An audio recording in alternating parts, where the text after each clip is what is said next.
There is a chart that I use on all of my market updates, and every time people see it, they ask me what it is. So in this video, I'm going to be talking to you about the Hyblock liquidation data chart, and I'm going to be taking you through each part of the chart and exactly what I'm looking at when I do my analysis on this channel. If this is your first time here, this channel is Trade, Travel, Chill, and I am Annie, and I do market updates on the crypto market 3 days a week. And every now and then I'll throw in a tutorial on how to use something that is going to be useful for you and help you with your trading in this space. So if you are new here, welcome. If you are returning, welcome back. If you're looking for good, honest TA without any bias or just simple how-to videos, then be sure to hit that like button, the subscribe button, and turn the bell notification to all so that you can be notified every time I upload a new video. Now, let's get into Hyblock Capital. So this right here is the Hyblock website, and it gives you access to a lot of behind the scenes data that you can't see just on a traditional chart. Down here in the product features, you can see it has order book and trade data, sentiment, exchange related statistics, and lots of other things as well. You can access all of these things from this tool tab here. By clicking on the down arrow, you can see that there are a lot of things to choose from. The chart that I mostly use this website for, and the one that I'm going to talk about in detail in this video,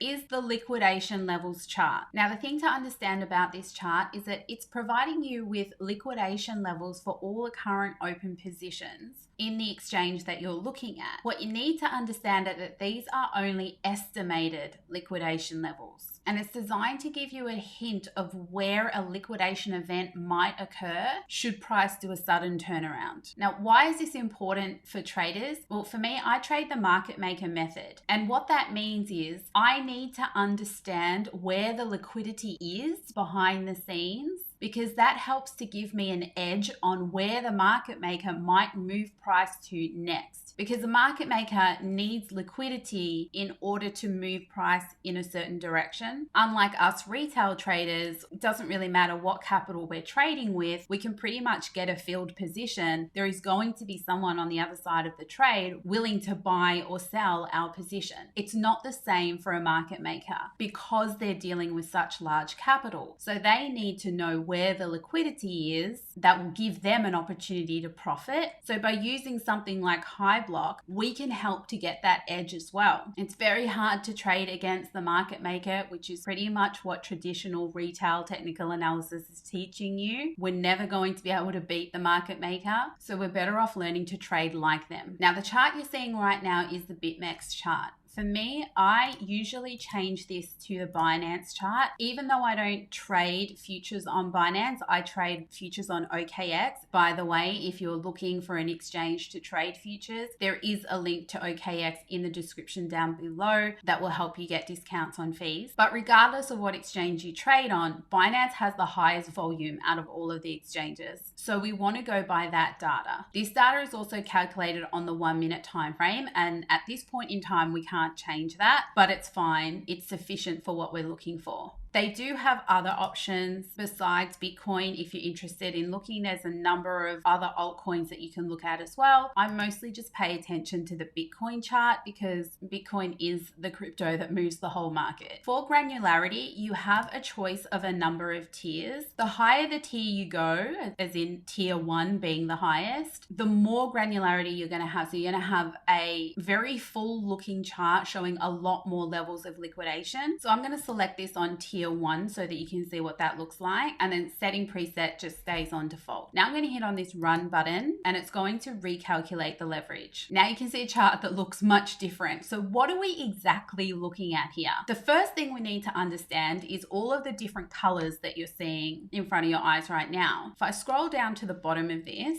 I've just turned that disclaimer off so that you can see the very bottom. But down here, it's showing you what each color means. And for example, looking at this bright blue, it says short 25. So all of these blue lines that you see on the chart above here are showing you all of the open positions in Binance currently that have used 25x leverage and where their liquidation levels are likely to be. Using a different color, you can see this teal color here says short 50, and they would be these these ones in this level here. So obviously, as we get closer to where price is, that's where you're going to see the higher leverage used. And that's because liquidation points are much closer to the current price, the higher the leverage you go. On the flip side of that, there will also be long positions that are currently open underpriced that are also at risk of being liquidated should price go down from where it is now. And they're represented in these pinks and oranges and yellows. So again, looking down here, you can see that the pink is showing the open long positions at 25x.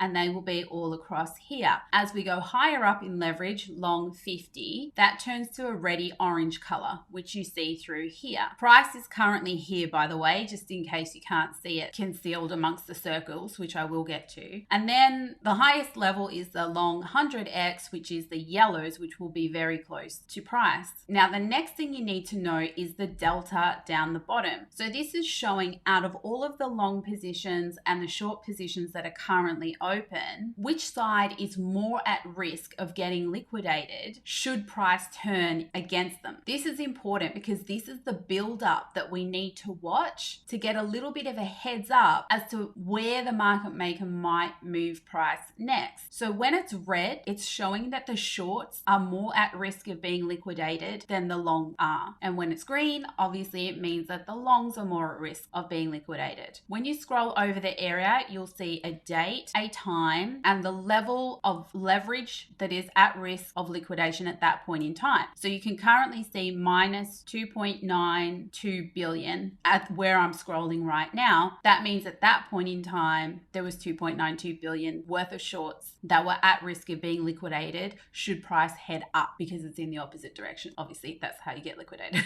right? So what we want to look for is where price is currently. So now if I scroll over to where price is currently, you can see that it's now saying the current date and time, and it's now saying 14 billion. So that's showing you now, just to give you an idea of what price looks like on a normal chart right now. At the time that I'm filming this, we've just had this really big dramatic drop, right? So this is showing you that during that drop, which was in this area here, this much more leverage short positions were built up. And the reason for that is because retail traders tend to short when price is already dropping, and they tend to long when price is already moving up, right? Which is literally the worst time to take a position. So sadly, during that big drop, more and more retail have opened up short positions, and this has now put them at much more risk, going from 5 billion at risk from a couple of hours ago to now 14 billion at risk since the last drop. Now, I usually find that when that number gets somewhere in the high 20s to the 30s, that's when we see the market turn. So at 14 billion, there may be more downside to come. However, and the way to sort of work out if that's a possibility is then to have a look at, are there more long positions below current price that the market maker could use as liquidity to drive price down, encourage more shorts, because now we know retail goes short when price is already dropping, right? So if he starts to drive it down further, he may encourage more shorts, which will then increase the short positions that are at risk and may bring that 14 billion up to the 25-30 range, in which case he's now built up enough of a size that he's happy with to then reverse it. So if that's a suspicion, we then need to turn to this to find out, is there more leverage at risk that he can take below current price? So currently it's hard to see, but price is around here. And so what we would be looking for is how many of the pink, the orange, or the yellow is below this current price. At a quick glance, we can see this level here, and if we scroll across, we get around 37.5k. Now, it's hard to match up the price exactly, but it's a roundabout number. You would then go to your chart and actually match up that level and see if you can find a support level around there, for example. But more than just looking for where the lowest level is, we want to look for the highest amount of leverage in a range, because the market maker might not need need to drop price all the way in order to take out a lot of liquidity. They can just leave this behind and reverse price before coming all the way down to that 37.5K level. So how we get an idea of where the highest concentration is for the market maker is two ways. Number one is over here on this right hand side. This is just the liquidation profile, and just at a simple glance, all you really want to look for is where price spikes out the most. So we can see above current price, it's very obvious because we have this really long blue one, which is the 25x. We also have this turquoise one here, which is the 50x. So if price now turned around and headed up to one of these two levels, it's going to take them out. Again, very hard to match up the exact price, but there is another way to get closer, which I will get to. Looking below current price, you can see there are a few spikes here for the 50x longs, and a bit further down there are a few spikes for the 25x longs. But when you look in comparison and you see how much these ones stick out compared to that, there's not a lot below current price for the market maker to grab, and it may not be worth their time driving it down there, because we have to remember market makers have limitations as well, and they have limitations on the capital that they can use to move the market too, right? So at some point they have to turn it around and get their money back. So to get an idea of where current price is now, and if they did want to drive it down, what would be the likely level, that's when we start to look at these circles that you can see. Now, the larger the circle, the more capital that is in that range for the market maker to take. So you can see here, we've got these big green and blue ones currently, but in the pink and red zone, so in the long zones, they're really quite small in comparison. When you scroll over one of those circles, you can see that it brings up the date, the time, the exact number. So 38.428 is 38,428. And then that number on the bottom, the 99.03M, is showing you that that's $99 million worth of long positions that will get liquidated if price heads down there just on the Binance exchange alone. Now, again, like I said, you can switch to other exchanges and check those, but I don't usually find it necessary. Again, Binance is where most of the traded volume in the futures market happens. As you scroll over smaller circles, you can see that that number gets smaller. So at the 37.98 level, we're looking at 41 million. 41 million compared to what they would have wiped out on this morning's drop is probably not worth it for them to come and get. So that's not an area that would make me concerned, but anything over 100 million, there is a chance that they will come back and grab that if they feel that it's worth it. So how you would use Hyblock is when you see price drop, you would then come and check, first of all, the delta. Did that encourage more people to open short positions? 99% of the time it does, but you also then want to see how much, what is that number now looking at, because it may give you a heads up to start looking for a reversal. That's number one. Number two is you then want to look at the circles below current price and see, is there more that they can come and take?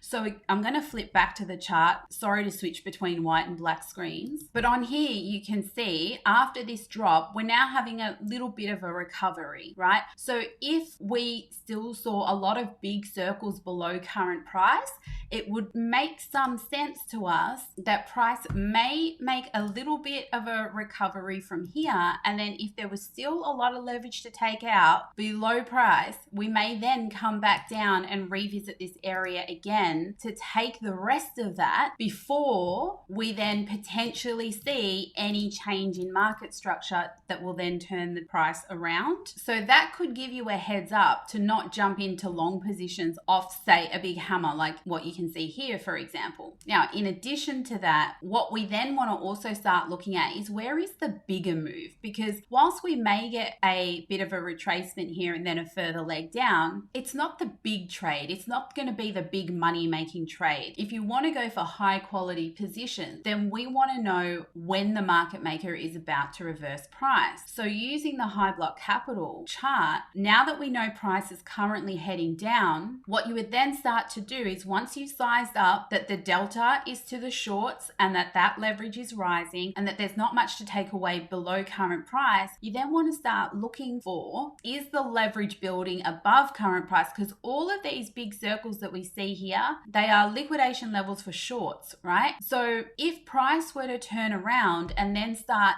heading back up, especially if it did it in swift, fast moves, then it market could very easily take out all of the people who open short positions on the current drop, because all of those people have now created the liquidity for the market maker. All of this here, all the way back up to 43,000 is in the visible range currently. All of this is liquidity for the market maker. It's just a matter of when they want to turn the market around. And like I mentioned, I usually see that happen around the 25 to 30. But don't just bank on that, because last week, for example, we did turn at 17 billion. So use that in combination with everything. Now, when he does try to reverse price, you can see how big these circles are in comparison to the ones below price. And when you hover over them, you can see that the 100x shorts currently will be liquidated if Bitcoin shoots back to 39,000. Bitcoin is currently 38,950. So that is a $50 difference. Hopefully now you're starting to see why it's a little bit crazy to trade on high leverage as well. Moving up to the next highest level that we can find, the 50x short traders will be liquidated at 39,495. And see how down there you can see on the second line it says 317 million. These circles are huge because there is a lot of liquidity at that level. Going up one higher, we now have the 25x traders that will be liquidated at 40,270. And again, that is another 317 million. So between these three circles alone, not even taking into consideration all the smaller ones that we can see, and then even all of these small ones that are in the past, until price actually gets there, they're all available liquidity for the market maker as well. So aside from all of that, and just looking at these three circles, we've racked up about $900 million worth of short positions, just up to 40,270 that will be liquidated if the market maker decides to print a juicy green candle. And this is why it's not the best strategy to open a short position after price has already printed a huge red candle. Same in the other direction. It's not the smartest decision to open a long position when price has already printed a huge green candle. Always wait for retracements.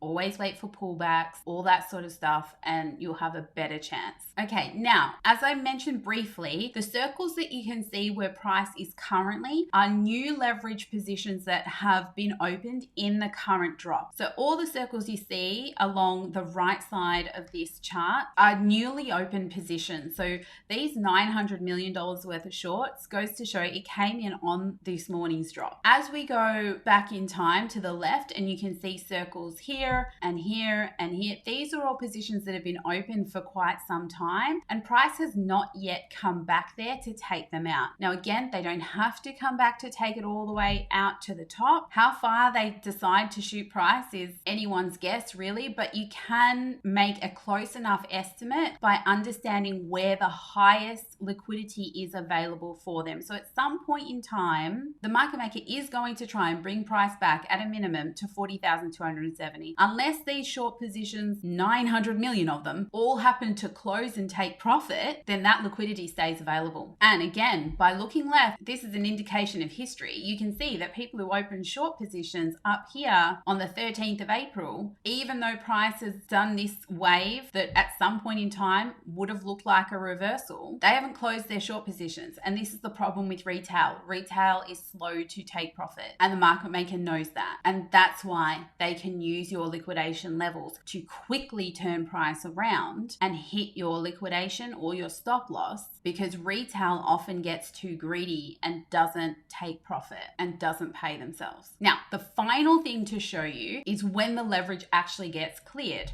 So you can see, for example, in this area here, this is all the 50x shorts that were opened somewhere when price was around here, and they kept their position open even when price started to reverse here. And when price spiked up here, it took all of these guys out. So everyone who had short positions here, who didn't take profit, price came back there and it liquidated them, when at one point in time, they were actually in profit. And how you know that those ones have been liquidated is because after price returned, which you can see here, we now have white space. So those open positions, so the lines that go across, when they disappear, that's your indication that they got liquidated. Now, the final thing that I want to show you on this is sometimes when you see these circles all in one area, it can look a bit much, and sometimes you just want to get the key levels. So the way to do that is to then drop this tier 1 down to tier 5 and run the chart again. And now you can see that that's cleared out a lot of the noise, and you can see a lot more clearly the main points to look out for. So we can now see these long positions a lot better here. We can see the 100x longs, we can see the 50x longs, and also the 25x longs. We know these short positions are huge, so we can still see them there, but we can also then come up and see short positions that have been open for a long period of time and where they're most at risk as well. So it's sort of looking at the time of filming this, we're looking at around the 42k level should the market maker decide to take all of this back from retail and continue price upwards. And you can also see that below current price, there is still some liquidity to grab if they wanted to drive price down a little bit further to increase that short delta before they actually turn the market around. Now, as far as pricing, it's not really that cheap to get access to Hyblock. There is a free version, but in order to access the chart that I've just shown you, you will need the premium version, which is $69 US a month if billed annually. And if you just want to pay by the month, then it's $99 US. I will leave the link to this website in the description below, just in case you do want to get it. But I also do have a Trade Travel Chill Discord, and in there are different tiers, but in the first class tier, I do post these liquidation levels for everyone daily, along with my thoughts of what it actually means. So if you're not wanting to get your own subscription, come and join us in the Trade Travel Chill community. The link to the Patreon is in the description of this video down below. And because it's Patreon, just know that Patreon charges you at the time that you join, and then again on the first of every month. So the best time to join is in the first week or so of any new month. So that's how I use Hyblock. I hope that that was helpful, and I hope that you now have an understanding of why we need more than just charts to get a real edge on what's going on behind the scenes and what matters for the people who actually move the market. Once again, as I mentioned, my preferred exchange to trade on is OKX. There is a link in the description below, but I also have tutorials on this channel showing you how to long and short on there. So I will leave a link to that somewhere up here, just in case you need it. If you enjoyed this video, don't forget to hit that subscribe button, turn the bell notification to all so that you can be notified every time I upload a new video. If this information was helpful to you, please also hit that like button. It really helps me get these videos around the internet, and leave me a comment and let me know if this is something that you're going to add to your trading routine. See you next time.